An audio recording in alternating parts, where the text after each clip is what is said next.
Hello, my name is Craig Swift. This is my dog, and that is... I'm Steven, Craig. And we had to do this project for Bible class in the great school, St. Pete Christian, we both go to, obviously. And we had to pick a verse from any chapter of the Bible, or not any chapter, but either Proverbs or James. And we chose to do James 5:10 through 12. And it's a good verse and all. Let me read it to you. Here. And this is, again, NIV version. Okay, here it is. Brothers, as an example of patience in the face of suffering, take the prophets who spoke in the name of the Lord. As you know, we consider blessed those who have persevered. You have heard of Job's perseverance and have seen what the Lord finally brought about. The Lord is full of compassion and mercy. Above all, my brothers, do not swear, not by heaven or by earth or by anything else. Let your yes be yes and no be no, or you will be condemned. And that's really saying, like, you need to persevere through things and not give up. And we looked up what persevere meant in the dictionary, and here are some meanings. The first meaning is steady persistence, a state is despite of difficulties, obstacles, or discouragement. And the other definition that we found was continuous in a state of grace to the end, leading to eternal salvation. And that actually, I think, is really spot on to what I always thought it was. And yeah, Craig. Well, where we got that meaning was from Merriam-Webster's dictionary online, and we are going to look at Job. Okay, and it was on page 420 on the New International Version. Not all the New International Version, but on this New International Version. Yes.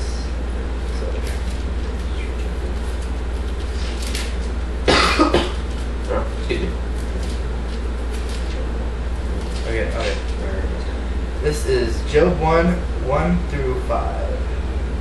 Yes, okay. In the land of Uz there lived a man whose name was Job. This man was blameless and upright. He feared God and shunned evil. He had 7 sons, 3 daughters, and he owned 7,000 sheep, 3,000 camels, 500 yoke and oxen, and 500 donkeys, and had a large number of servants. He was the greatest man among all the people of the East. His son used to make sermons holding feasts in their homes, and they would invite their 3 sisters to eat and drink with them. When a period of feasting had run its course, Job would send and have them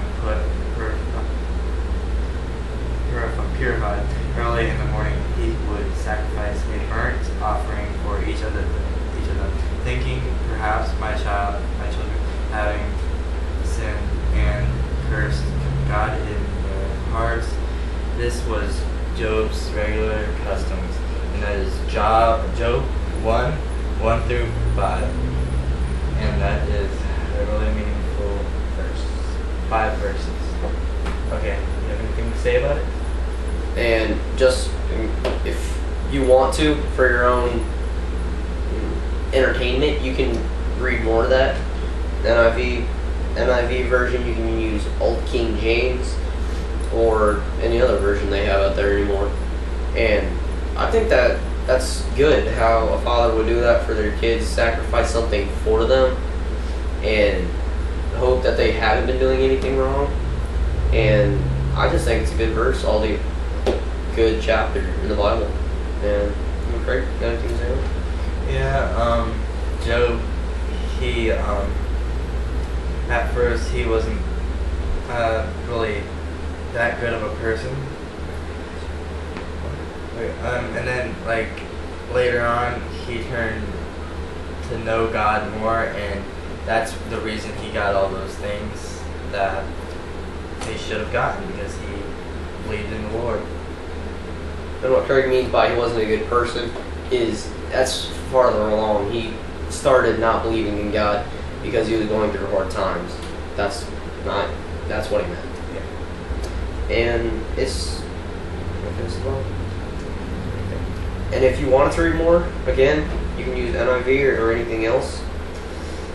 And you can read more of Job. You can read my personal favorite chapter or section in Job is closer to the end. It is Job 12. Job 12 and 13.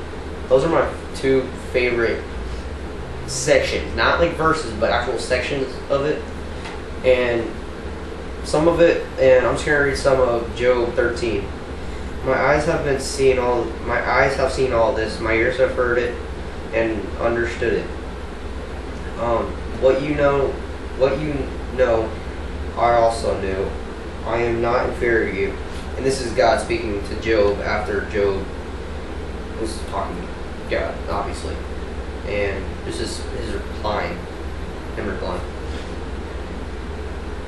And more of it is, but I desire to speak to the Almighty and to argue my case with God.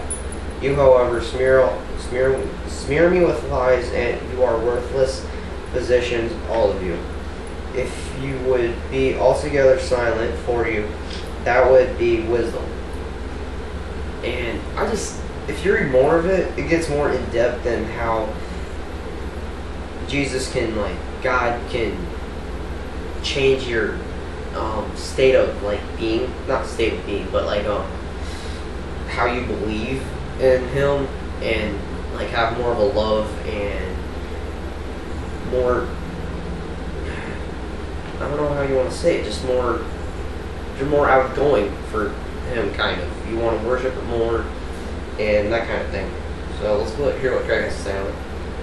Yeah, well, basically, what he said was, that's basically all you can really say about it. It makes you want to worship Him more, and it makes you feel alive. It's good. And,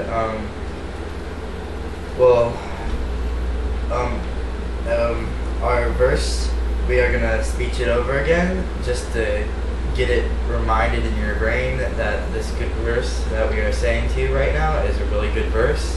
And the verse again is James 5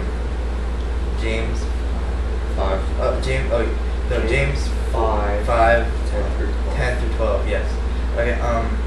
Brothers, as an example of patience, the face of suffering, take the prophets who spoke in the name of the Lord. As you know, we consider blessed those who have persevered. You have heard of Job's perseverance, and have seen what the Lord finally about the Lord is full of compassion and mercy. Above all, my brothers, do not swear, not by heaven or by earth or by anything else. That let your yes be yes and your no be no, or you will be condemned. And that is a really good verse that is really meaningful. And you should read James too. James is a really good book too. It's really short. It's only 2 pages long, but it doesn't mean anything. You can learn a lot from it. Yeah, it is very powerful. Right. A lot of the James book talks a lot about how you need to persevere through things, and taming the tongue and that kind of stuff, and how you should live right, and if you don't expect something from God, don't ask for it, kind of. And it's just an overall good verse. Yep. And both of us, I bet a lot more people, encourage you to read all these books that we told you today. And you should just read the Bible. It's a meaningful book. Cover to cover. All the whole thing. Yes, and again, my name is Craig Swift, and this is Stephen Craig. And we're done. We are going to close up. Adios.